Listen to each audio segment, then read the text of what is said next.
from my post when I made that video. And I'm going to actually make a nice video, like before, the results, because I couldn't find really anything. Well, the thing is, I'm the one who's teaching it. The results, because I couldn't find any. Yes. What'd you say?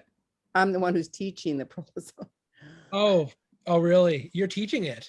Well, I've been teaching it for like 6 years, 7 years, but I haven't been teaching it formally in the last 2 years because I haven't been doing any live, right? And we did the last one I did was at the one of the, I think it was the first summit or second summit that we did that I taught at that summit. Okay. Yeah, so the 03 vets summit, last one I think I did with Prolozone, because I got certified in Prolozone. So I got certified by the American Academy of Ozone Therapy to do it in humans, but I don't do humans. So I basically learned it, and then sort of just adapted it to what we can do in dogs. Yeah. And, basically I'm doing dogs. I haven't done many cats, but that's amazing. Well, we're live. And okay. Thank you for coming on today. Okay. And so I don't know how many people are on right now. I'd have to check my phone, but the other day I made a post about bringing Tucker to you for Prolozone. He has a partial cruciate tear on his back right knee, and might probably has something going on with his hips. He's got limited range of motion. What do you think he might have, like hip dysplasia? Well, I really would love x-rays on his hips, and we've talked about that. And partially as I don't have radiography in my practice. I did for many years, and then I got rid of it and decided I'd rather spend money on machines that nobody else has and let x-rays be done in places that have the machine. Absolutely. So, but yeah, so getting a good x-ray of the hips and seeing whether or not he has some dysplasia or some malformation of the joint is good, because if he's getting himself injured all the time and he has a weak joint, then maybe we should inject the hip joint with Prolo to try to stimulate more cartilage in that joint. So I don't want to do it unless I know he has it, because I don't want to, it may be his stifle joint, his knee joint, that's causing the problem. So yeah, he had a couple rough falls in the ice when I first adopted him over the winter before Thanksgiving. He was like going to see somebody, my neighbor, and he slipped on black ice and he went in the air and then kaboom, right on that back right hip of his. So could he have a hip issue before that? Maybe. And maybe that. Oh yeah, no, because he was already an older puppy. He was how old when you adopt him? Like 9 months, 10 months? 11 months, close. 11 months. So yeah, so his hips were, at that point were on their way to do what they're going to do. So, that's why when you got him chiropractically adjusted to try to get everything back in order. But if he does have some weakness in those hips, it's going to be a much more challenging thing to get him chiropractically adjusted and get it to work. But it's still worth doing that because he's still growing. His body, hopefully he'll grow till 18 months with most shepherds and stuff. So it's important to, but he was neutered, right? So he lost that capability. And that's something that we really, that was what I was going to try to talk about tonight. And there's just such a need for these animals to have the balance of their growth hormones in their system while they're developing their musculoskeletal, and mainly the skeletal system needs the testosterone, needs the estrogen in the system to run these joints and let them grow to their fullest. So, we're back again on this early spay and neuter and spaying and neutering it all. My feeling is you keep them intact as long as you possibly can. The case of testicular cancer is so rare, whereas lymphoma and cruciates and hip issues are so common, or any kind of cancer is so common. So, testicular cancer is like probably the least of my worries, because that doesn't, I've only had one dog in my career that I think died from testicular cancer. And that's 45 years. Wow. That died from, and I have them dying from lymphoma, hemangiosarcoma, osteosarcoma. 100-fold, right? 1,000-fold over testicular cancer. I know. So I'm looking at there's a few studies out here pertaining to musculoskeletal diseases with, with dogs that have been, spay and neuter. Cornell University found both male and female dogs desexed at an early age were more prone to hip dysplasia. That's one study. And Mhm. anybody that wants to contact me for links, I can send you links. Texas Tech University found desexed dogs have significantly higher incidence of CCL rupture knee ligament compared to intact counterparts. The third one is, see here. So this aligns with what these next two studies found: a threefold increase in excessive tibial plateau angle, a known risk factor for a development of CCL tears or rupture across several breeds in desexed males and females were 2 to 3 times more likely than intact dogs to have this disorder. So, you know, and Yeah, I that's just think that the literature is out there, but still veterinarians are spaying and neutering and the right, shelters are neutering and spaying before they're releasing them to the families. right. And, and I understand why they do it. It's a responsibility of not overpopulating with dogs and cats.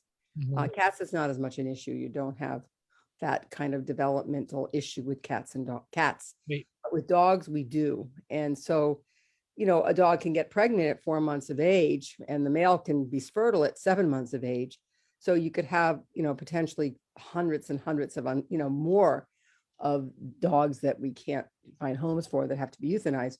And that's sort of the point of most veterinarians. Well, we don't want it to have a litter of puppies of 10 puppies, and then we got 10 more dogs to find homes for. So let's neuter them, and the chances of them having a cruciate is there. But we otherwise probably euthanize more animals at shelters because there's not enough space. So right. it's like, how do you prevent this from happening to your dog if it's been neutered at a young age? And that's where I really have beginning I was talking to yesterday to Dr. David Bieber, who has the company Doggesterone, which is he gives a hormone injections of testosterone to dogs because he is seeing in his clinic the animals that are very weak and have debilitated muscles and are losing their continence and losing all things. When they give them the testosterone, they seem to get stronger, and the females too as well. So they're regulating the amount of hormones that they're bioidentical hormones that they're giving. And so I think it's a very in humans, we know that when that happens with women that become incontinent and have vaginal dryness and everything, when they start giving them bioidentical hormones, their body starts replicating more of what their body's supposed to be getting. But my observations with the microbiome have been that we see that same thing with the microbiome. So my females are all intact. So all the hormones that are being stimulated by the testosterone are really stimulating the microbiome, Mhm. and all the precursors that are coming from into the body are having to be stimulated by, I think, by the hormonal aspect of that animal, and those microbes are doing their job to fire up and give the precursors for the endocrine system and the neurotransmitters and all that. So my hope is that if we have these animals that are neutered and spayed, that if we can give them intact microbiome periodically, the body will know, oh my gosh, I have some of these microbes that help produce extra connective tissue or oxytocin. Yep. And that one I have shown, that was one of the first observations that I had when I gave a fecal transplant 10 years ago to two wire hair fox terriers that were litter mates, and the male who was neutered and the female who was neutered. But the male would try to kill the female. He would just try to kill her. And it was this terrible separation of the two dogs that the people lived on a 4th floor apartment in Brookline and literally had to walk down each dog separately because they would drag them down the stairs and start fighting. And so it was very hard for them to keep these two dogs, but they kept them in separate rooms on the 4th floor of an apartment with no elevator. And so, it was challenging, and we gave him a fecal transplant.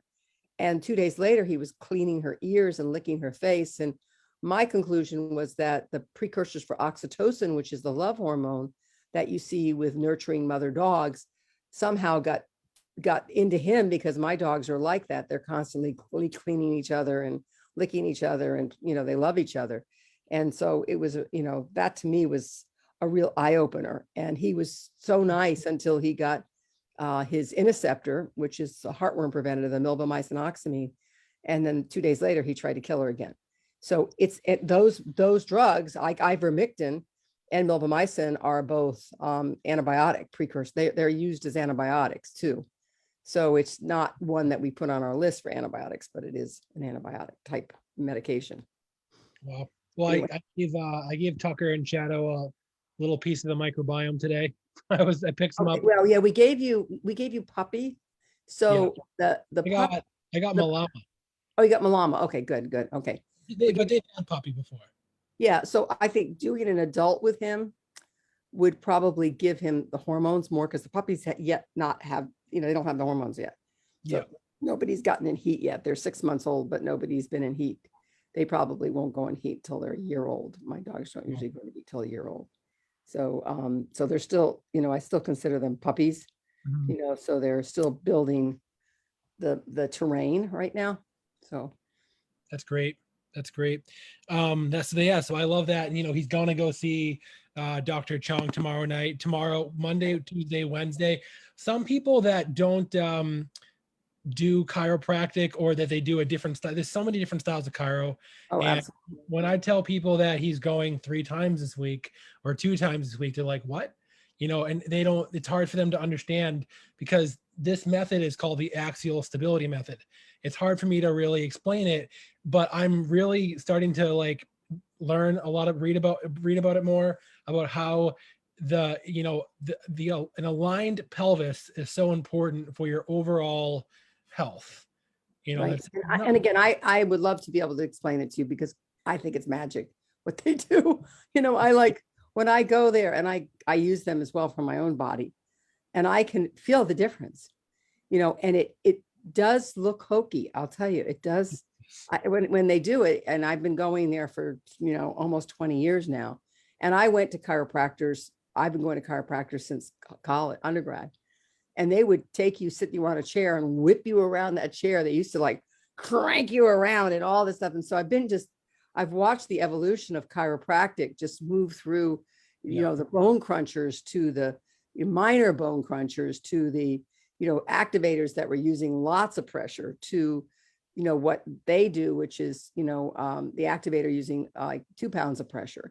And then there's the network chiropractors. And then there's the ones that just do muscle testing and just shift you with your hands. And there's probably 125 ways of doing chiropractic now. And with each chiropractor in their hands, they have the art. So it's their, it's how they do it. So when I recommend people seeing Dr. Chong and Dr. Kraushaw, they have a unique, I watched them, and when they were trying to adjust my pelvis and how she was doing it, and I felt the difference. I felt it shift. I mean, I had fallen on the ice. Let's see, it's been like now probably 2.5 months ago. And I couldn't walk for about, until I got there. And then it was so painful for almost a week and a half until she got my pelvis in the right position. And once she got my pelvis in the right position, everything released. But it took, I think I went a total of like 7 times, which, most chiropractors sort of knock you into space, into the right space and then right away. But I think that this one holds longer. It just sort of holds. So yeah. And when I told Dr. Chong, about, that he might have hip dysplasia, or she's like, oh, we'll just go see Margo, and, we can manage it with, we can do it with, chiropractic, some ozone, prolozone, homeopathy. We can do it. And she does it all the time. And I was just like, I think that go ahead. I just have really been feeling the pressure to go rush him to surgery. And, that's something that I'm just now realizing that I don't want to do, Well, yeah, I mean, I think there's no rush to go into surgery. Absolutely no rush. Yeah. To do a cruciate surgery. And I'll tell you one case that I had that when I tell the case, I get upset. So if I start getting upset about this case, Want to hear it? You want to hear it? It's an English bulldog, and the owner was an amazing holistic healer. She was just a really she got this puppy, and it probably had the best skin of an English bulldog. I mean, he was so healthy and strong and just really good, but he was very active. And so he injured his cruciate. She lives about an hour and a half from me, or two. She did at that point. And so she came down, and I said, well, we can do Prolozone on him. And I also, at that time, I was trying to do PRP. So I was trying to like an inexpensive way of doing PRP. So I did PRP on his knee with the Prolozone, and we did 2 injections, I think, on his leg. This is now, got it, probably like 8-10 years ago, more than 10 years ago. Anyway, so I did it on his knee, and he was sound. And then this happened, I want to say, about 4 years ago now. He injured the other knee, and he had like 4 years where he was totally fine. And somehow he injured the other knee. And she had moved about another hour and a half further away from me. She went to a local clinic, and they said, oh, he's got a ruptured cruciate, or he's got injured cruciate. Let's call the surgical hospital, see if we can get you in as soon as possible. And so she said, well, last time he had an injury to his cruciate and they said he needed surgery, we did ozone, we did Prolozone and chiropractic and acupuncture, and it healed. And they said to her, that won't work. I've never heard of it. You need to have surgery, and we can get you in as soon as tomorrow. So they called the surgical clinic, and they got him in the next day. And this dog wasn't neutered, had never had anesthesia, and it's a bulldog, English bulldog, very high risk surgical. Anyway, we'd given him just a sedation when we did it the first time. So he went in for the cruciate surgery, and they had to keep giving him more drugs because they couldn't get his breathing right. They kept giving him another drug and another drug. And so the surgery went fine. Surgery went fine. And so they called him and said, called her and said, come get him, because we need to, he's ready to go home. And so she's knows medicine. Works in the medical field. And she went to pick him up, and she said, he's not right. And they said, just get him home, take him home. Right. So she went home and was home about 5 minutes. And she said, there's something really wrong with this dog. He's something really wrong. So she took him back, went in the waiting room, and they came out and said, we told you to take him home. And doesn't he drop dead in the waiting room? What? Dropped dead in the waiting room. He dropped dead. So there was something with it's a bulldog, and those are risky animals to have to do. But the part that really pissed me off is they told him they didn't know anything about ozone. They didn't know anything about Prolozone, and they said it would never work, and he had to have surgery right away. And all those things were false. They were all false. And it really, that case makes me so mad, because, and she was devastated. She was absolutely devastated, but she felt, they were directing her the way that you're supposed to be doing it. And it happens to be a very wealthy person and has plenty of money and can spend the $5,000 for the surgery, or whatever, 7,000, whatever it was. And they were able to get her in the next day, and she did. And she got her dog, back at, took it and had it buried, so it's not, it's the bulldog is a risk. So anywhere that you don't have to risk anesthesia on a dog like that, you should always try to find that way, and if they don't know how to do another way of doing surgery, but only doing the surgery, that the surgeons need to find other ways to do it. Absolutely. And so if you can't, it may not work, but cruciates don't always work. I've had dogs that have had 3 cruciates that ruptured on the same knee and kept getting fixed, and they kept getting infected, and their immune system wouldn't carry it. So it's not like you get it done and you're done. Usually you get it done and they still have another cruciate on the other side shortly after, like within weeks, because they never were chiropractically adjusted. They never had the nutritional support that they need, because their endocrine system is in balance, because they're neutered usually. I mean, this male was not neutered, which is unusual that you would have a cruciate, but both of them, he like jumped off of something that was way too high for a bulldog to jump off of, so it wasn't like he just ruptured it in a, like turning in the kitchen, like my neutered Rottweiler did, 35 years ago. Right. So, yeah, our 30, So he's the bulldog is not dead. He's alive. no, the bulldog died. He Right. died. Oh, he actually. So we don't Died. know He that. actually died. My gosh. Wow. Wow. That was, That's it was really terrible. upsetting to me. I mean, that dog was so sweet and so good. Yeah. And, just, he died. And I was like, this was not an emergency, Wow. guys. And if you can correct it with what we did last time, why not even try that first before you spend $6,000 or $7,000? But for her, the money was an issue. Right. Some people, it is an issue, that they can't afford to do that. Yeah. And then I had another dog that I did, a Rottie, who, they said, oh, it couldn't work. The dog was 120 something pounds. And he had bilateral cruciates. And they said he needs bilateral cruciates. And we did Prolozone on both of his knees when he was 3. And when I was in Hawaii 2 years ago, they moved to Hawaii and I got to take him for a walk in Maui. And he still had never had surgery. He still was sound in his legs, Mm. from the Prolozone treatment. So Wow. that convinced me that, yeah, it's always worth, doing even the big dogs. It's, when I don't really know why Tucker had, why this happened to him. I mean, I can speculate. We did have an injury on the trail. We were running like right the day before Christmas, and I had adopted him, and I just had him for a month, and we went on the trail. He was off leash with another dog. The other dog's name was Lucky, and they were playing. They were loving each other, just running and playing. He wasn't really. I don't know if he was watching where he was going. Boom, right into the trail post.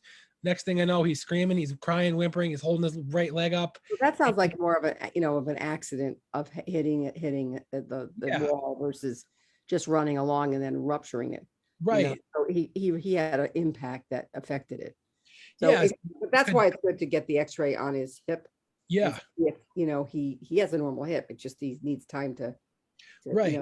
So could it have been that? Could it have been a combination of multiple things? He was raised for the first 11 months of his life on Hill's science diet puppy formula, and he. How old was he when he was neutered? Did you get I don't know. I think it was only a couple months old, I'm really not certain because some of the other dogs, I ended up I found myself in the rescue where that got him.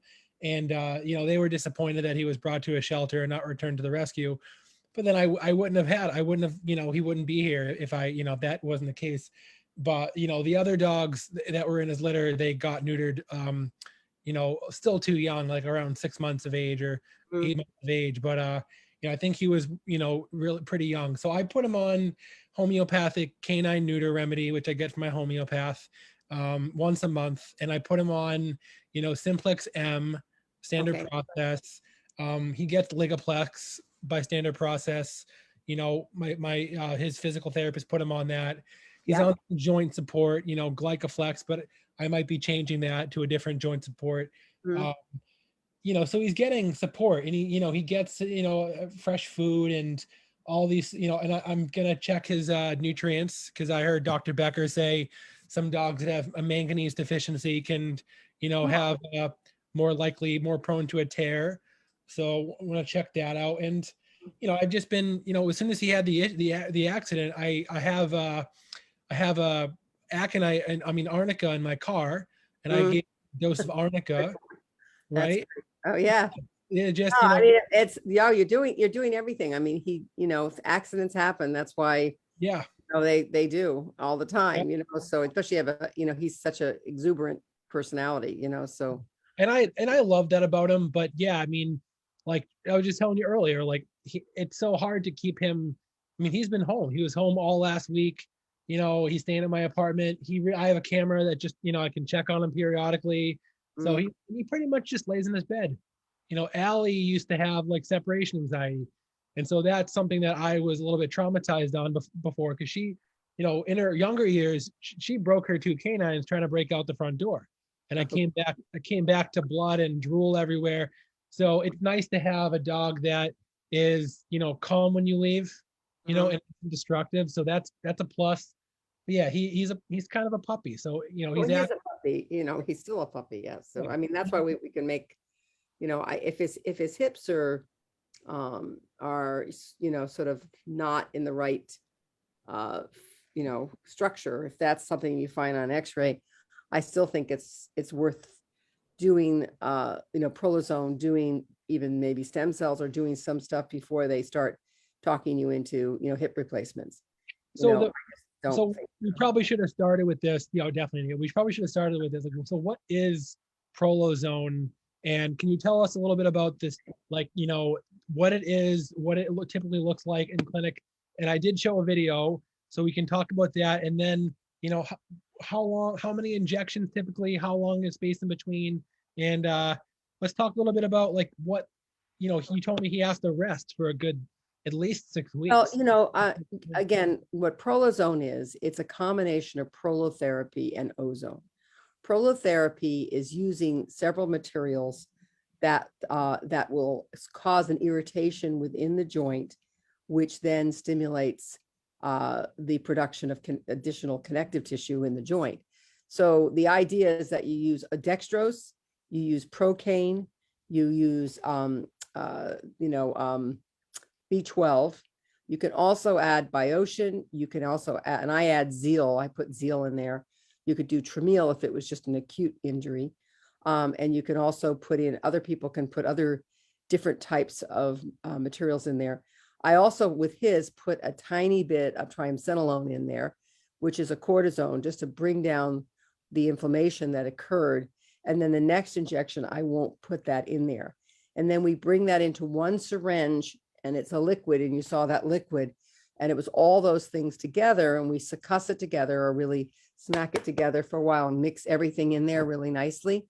And then we inject that depending on the joint. So in the knee joint, we inject it on either side of the patella ligament. And what you do is when you put your needle in, and we gave him a sedation. I don't think he would have sat through that without a sedation. Although the dog I did prior to him, we didn't do with any sedation, and she was good for it. Yeah. And so, but it still needs good restraint, because if they start kicking and jumping off the table while you're doing it, that's not going to be good for the knee. So then you basically go in, and how I think of it, the periosteum of the bone contains stem cells. And what we're trying to do is activate stem cells in the joint. And I put the needle in there with the prolotherapy, and sort of tap around in there to try to like scratch a little bit of the periosteum off of the distal end of the femur joint, part of the joint, and then part of the tibial plateau. I'm just sort of tapping around. You saw that I was just sort of moving the needle around, trying to irritate things. And then I put the prolozone pieces as in there. And then I leave the needle attached, and then put the ozone gas at about 24 to 27 micrograms per milliliter right into the joint. And the advantage of using ozone instead of just straight up prolotherapy is that the ozone, first of all, sterilizes the joint, in that if there was anything drawn into that joint when you put your needle in, even though we surgically prepped it, you still could draw something into the joint. So by putting that ozone in there, you're disinfecting the joint. But it's how I think of it is you're putting B12, you're putting procaine, which resets the nerves. You're putting dextrose, which is an irritant. And you're putting the homeopathic in there, zeal, which is for chronic pain and inflammation. And you're putting that in there, and then you put that ozone in. So it's like the B12 sort of feeds those stem cells. The procaine is resetting the nerves. The dextrose acts as an irritant and also feeds the cells. And then you're putting oxygen into it. So I always think of it as poor man's stem cell. You're using the same cells from the dog to stimulate a reaction within that area. So, and then we usually do them like 3 to 4 weeks apart. But I always try first acupuncture and chiropractic before I, do, unless the dog is just doesn't sit still and you can't, you're jumping all over the place with it. But I prefer to try, because that has worked for me before I did prolozone, was doing my certification for acupuncture was a cruciate that was told to have surgery right away. And when the dog, the dog was like 7 or something. And when it's 16, it still was sound on that leg from acupuncture and nutritional support. So anyway, that's my experience with cruciates. I think if you go rush to surgery, you're being hasty and you really you want to get the body in the best condition to heal that cruciate, and you want to get the body in the best position to prevent the next cruciate, from happening. Because I thought I had heard that, cruciates don't heal. Like once it's partially ruptured, it's never going to be like, is that true? Or so it's like, can it Well, actually? I guess everyone that see, I don't diagnose them. They Right. come diagnosed, Right. so they come with a diagnosis from a surgeon with or without x-rays that there is a damage to the cruciate and they're scheduled for surgery. And then I don't do the surgery. So, and what I do, and I'll tell you why, my own dog, my Rottweiler, when he was probably 5 or something like that. And he was neutered young too. And I adopted him at 18 months and he was already neutered. And he spun in the kitchen when we said, let's go for a walk, and let out a scream. So he didn't get hit by a car. He didn't have any, huge injury where he ran into something. He literally got up and spun in the kitchen and started crying. So I couldn't elicit a anterior drawer. So the idea between anterior drawer, you see, so if this is the femur and this is the tibia, there's 2 ligaments that cross over in the knee here. And if you want to, what they're looking for is this kind of, if I go to the side, like this kind of movement, okay, of the bones, because these 2 ligaments that are the cruciates keep it tied in this position. So if you get this kind of a movement, you want to see this kind of movement for a total tear, right? So if you get this kind of movement, you're not sure, if you're partially torn or whatever. So I remember when my dog got, when I took Derringer in to the surgery department at Tufts, and they tried to do it, and he's a big dog, and they said, no, we've got to give him a sedation. So I said, go, I didn't know what was, why, I was thought that's what it was, but I couldn't elicit this. I could just get this slight movement from him, right? Like that. So, so the surgeon takes it and he goes, I got to sedate him because I can't get this movement anymore. So they sedated him and he's going, I think, and he literally tore my dog's cruciate in front of me. Oh. I went, wait, you just tore the cruciate. Now, was that? It was very weak and it needs to be repaired. I'm like, was that? And this was way back. This is now what, 5? Let's see, my daughter was probably 5, or 6, so this is 35 years ago. And I wasn't doing acupuncture at that time. I had taken the coursework, but I wasn't really doing it. And then after that is when I started really saying, wait a second, why did I let him do that? Was that from the drawer test when he yanks it? Yeah, that was from the drawer test. He was determined. He wanted to see this movement, right? Yeah. And I only could get this, which was a partial tear, right? This movement was a partial tear, and he would have healed phenomenal if I had been doing acupuncture and chiropractic. So that was one of the reasons I kept wanting to learn more about how to handle these joints, because I literally saw my own dog's joint torn in front of me. So to get that's interesting, because I don't want to make anyone afraid of the drawer test, but I was nervous going in to see the orthopedic surgeon to have him evaluated. And they said to me, there's only 2 ways to diagnose a cruciate ligament rupture, is through the drawer test or a $3,000 MRI. All right. Right. Exactly. So, how I do it, I'll be honest with you, how I do it is if they really want to see if there's something going on in the joint, that there's a fracture or something else is there. Otherwise, don't do the anterior drawer. Just treat it as a cruciate, okay? And support it as a cruciate, and because of what happened to my own dog, if the dog is sedated, you can tear, a piece of ligament of a 2 bones, a joint, attention to each other, especially if it's maybe partially torn. So to put that diagnosis on your thing that you have, but the ones that I get have had an anterior drawer diagnosed by a surgeon or by somebody. And that Rottweiler had said it was bilateral cruciates. So, I said to them, I am not going to fiddle with your dog's leg, because I'm not going to make it worse. If it still has fibers that are attached to each other, right? And they're still attached, why would I want to tear them away from each other, right? No. Then you need to have surgery because everything is just not even connected, right? I regret doing that. I really wanted Prolozone. I wanted to get a diagnosis so that we could do it. man, I wish I hadn't have done that. But yeah, I mean, Well, that, it may have been, just that it didn't happen to me, watching, a very well-known board certified surgeon who was top gun tear it in front of me. And this was 30 years ago. And that's one of the reasons I started to study this stuff. Is like, I, I didn't have to do that surgery. And then, at that time, they were just trying to figure out whether some of this, the TPLO stuff was causing osteosarcoma to form in these bones and leaving the metal in there. yes, yes. So that's a big issue, and it's scary because I have a tibial plateau fracture from my dog running into me, 7 years ago. And, I worry about all the plates that are in there because I have 2 plates and 11 screws from my dog hitting me and fracturing my plateau. And I was like, I didn't want it in there. I said, can't you just do it with external fixation? No, it won't work that well. You have to have it. But, with what was happening. And again, there's different kinds of metal and there's different kinds of techniques, but it's always, I'd rather not have metal in my body if I can avoid it. Right. And that was another reason why I didn't want that, is because I was reading about, the risk of osteosarcoma.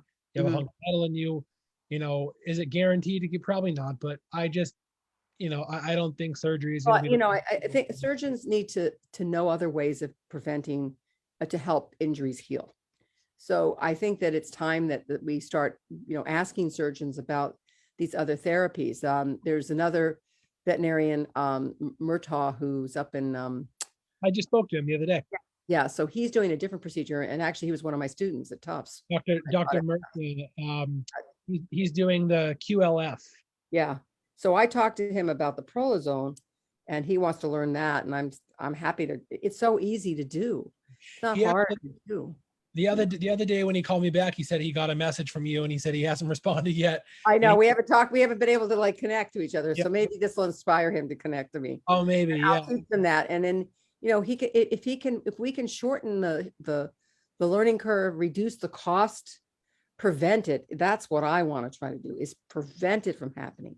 And what I do to prevent it is just how I instruct my clients is when they've been neutered and they have been neutered, their hormones that are cutting off the growth plates as they're changing the way the growth plates close. So the tibia usually is a little bit longer and straighter, and the femur's growth plates close earlier. So they get this very straight leg. It almost looks like a human's leg versus a dog leg. It doesn't have the bend in it as much because that tibia is so straight. So one of the other things that I learned when I took chiropractic is that when C5 and C7, somewhere between C5 and C7 is out of alignment, that can cause a weakness in the stifle joint. So if the dog's neck is out of alignment, there's a weakness in the knee.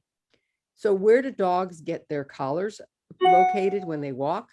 C5 to C7. So you've got these Labrador retrievers that are jerking their leash or running and crank their necks. And then all of a sudden, they injure their cruciates. So it could be associated with the dislocation, or not the subluxation. It's not really dislocation, but it's a subluxation of C5 to C7. And then they're weak in their knee, and then they go and crash into a wall or do something that wouldn't, but if you jump off of a moving car and hit the road and rupture a cruciate, that was not probably due to, your cervical vertebrae being slightly out of alignment, but it's because they can get injured. I mean, so it's just, but it's the science is now catching up with the observations of holistic vets. We would see these things, we would say something about it, and they say that's stupid. And it's not stupid. It's a clinical observation. And let's try to be observant of these things versus just saying, well, this is the way we've always done it. Right. Well, yeah, it may not be right the way we've always done it. So it's true. And I'm just, he's getting underwater treadmill, also, which is great. Especially good because he can't go on walks right now. So I just take him out on a leash, long leash, to use the bathroom, pee and poop, and that's pretty much it.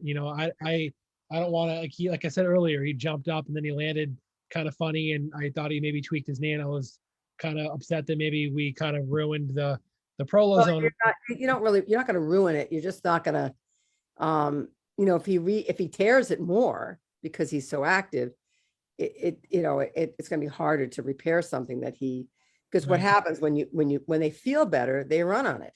And you don't want them running on it. You want them to give it time to heal, because if he feels better, I think he felt good after getting the treatment yesterday from you. And I definitely, because before he was definitely hurting, he was definitely hurting. And then he definitely has been different since coming out of your office. Of course, it took a little bit longer to fully come out of the sedation, right? Plus, I've also been keeping him calmer and helping with the pain, using some THC from King Harvest to help kind of keep him calm and resting and help with some of the pain. But I'm excited to get into physical therapy, and so we can get that underwater treadmill. And, as soon as I'm going to ask the PT, can I continue with the hind end awareness stuff here at home, exercises? Yeah, I would do that, but you want to give it a chance to really, sort of stimulate all that healing in there. Absolutely. So yeah, I mean, this has just been crazy learning about all this. I've never gone through this with a dog. Well, you adopted a dog. you had to have something to entertain people with on your I know, true. So, I mean, we have, you got it. I offered you one of my puppies. I hope won't have any problems. You would have nothing to talk about.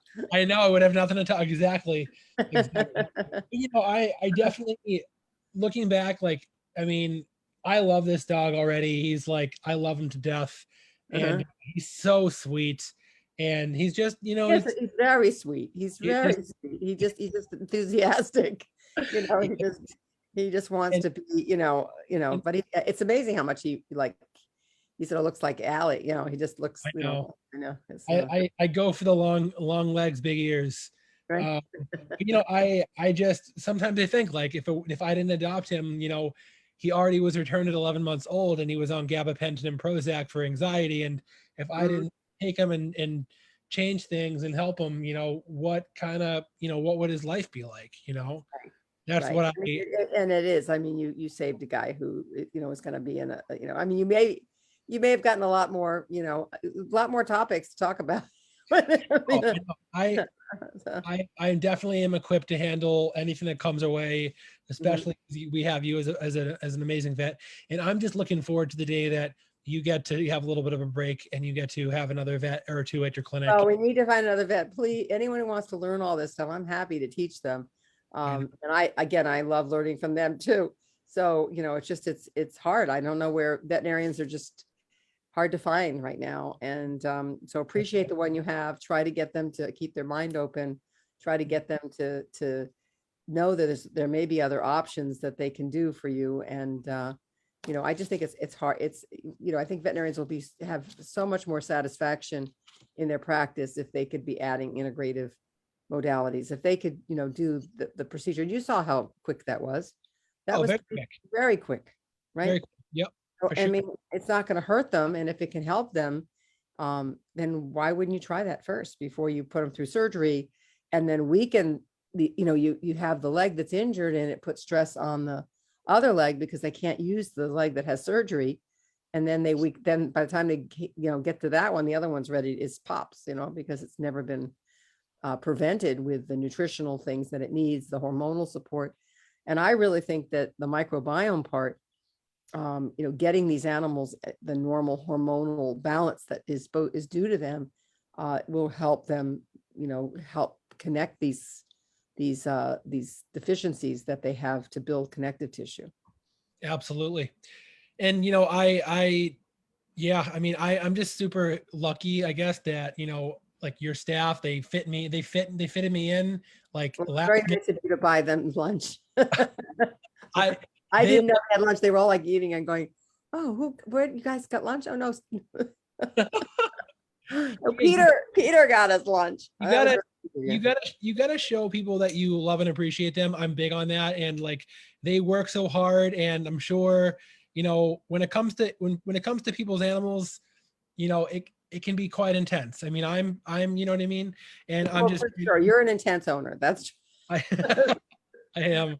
But it moves the needle. I mean, having clients that want to find the best way to do something. And I may not be the one to find the best way for all of the things that you need, so, but to have somebody who is willing to say, I can't give this to you, but so-and-so can, and you can go there. And like chiropractically, I train in chiropractic, but Dr. Chong and Dr. Chen Dr. Kaushaw and Chen are so much better than me. Right. Yeah. They're so much better. So why wouldn't I send you to someone who's better than me? Yeah. Absolutely. We love going to see Dr. Chong. It's like, we go like 7 o'clock at night, and we love the routine. We're working on him being calm in the waiting room, I think it's great. So I wanted to share I want to ask a few questions that we got from our viewers. And I want to also share this gift that a couple lovely women in my town had made for me in memory of Allie. It's a little ornament, right? That's cute. It's made from wood, and it's the picture of me kissing Allie. Yeah. Oh, And so on the back it says her name. That's so sweet. I hang it on my kitchen cabinet, the knob, and I also have her Allie's necklace too. I might send it back to the place that made it and have them maybe make it into like a little like a bracelet or something.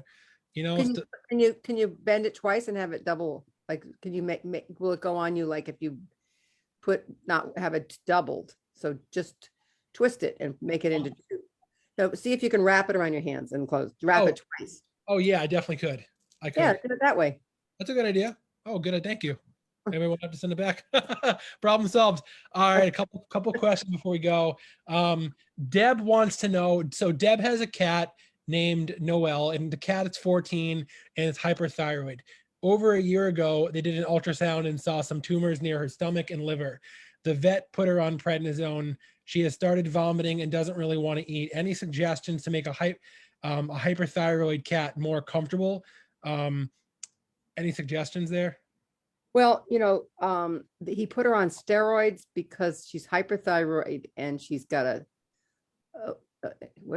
she's some kind of mass or something. Where was the? She's got some. Let me see here. She's got some tumors near her stomach and liver via the ultrasound. Yeah, it's. How old a cat is it? How old is it? 14. 14. So it sounds like some ozone and a fecal transplant. Yeah, I mean ozone. I mean the things to get the immune system stronger, using the fecal transplant, the oxidative therapies, the ultraviolet light therapies. Working, I don't know what part of the country she's in, but working with an integrative oncologist that can use certain things to help stimulate different things that can help the liver instead of just the steroid. Putting it on glutathione and milk thistle and a bunch of things that could help, with the liver function. Wow. Okay. And then Diana asks, is a vasectomy a better option for males? I have an intact male beagle and an intact female pit bull. The female has hormonal imbalances and issues I don't plan on spaying her. They're never left alone. Not sure what to expect during her heat. Well, getting when I was doing surgery right now, I'm trying to figure out what, because of COVID, I'm wearing that mask, but I do vasectomies. And I think that's, of the two, I would do the vasectomy over the, with the dog that has the hormonal imbalance, female. But you could do an ovary sparing spay on her and do that. Okay. But if she's got hormonal imbalances and is a weak individual, then, obviously anesthesia and all that stuff is more challenging for her. Well, thank you very much for coming on, Dr. Roman. Again, as always, I love having you on and talking to you. Right now, this week, actually, it ended today, but this weekend in Albany, New York was the expo. Yeah, the Healthy Dog Expo. I almost went. I gave away my ticket. I wanted to stay home and take care of Tucker, and I had some other appointments this weekend, but yeah, it would have been great to go see some talks, and it sounds like everybody had a great time. Great. It's an important thing that we can do, now with all the possibilities of webinars without actually having a physical, location to go to.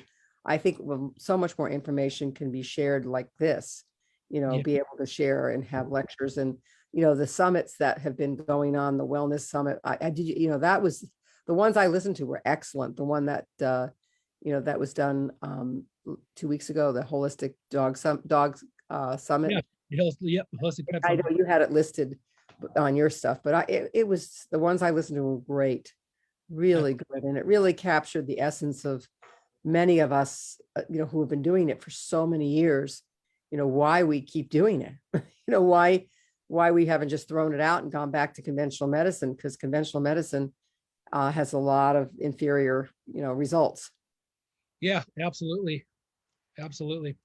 Thank you so much, Dr. Roman. Oh, you're welcome. Take care, and everybody be safe. And if I just, yeah. So if you could send the link to Amanda for last week and this I week. will. And this week, definitely. Okay, great. Take Thank care. you. Bye-bye. Take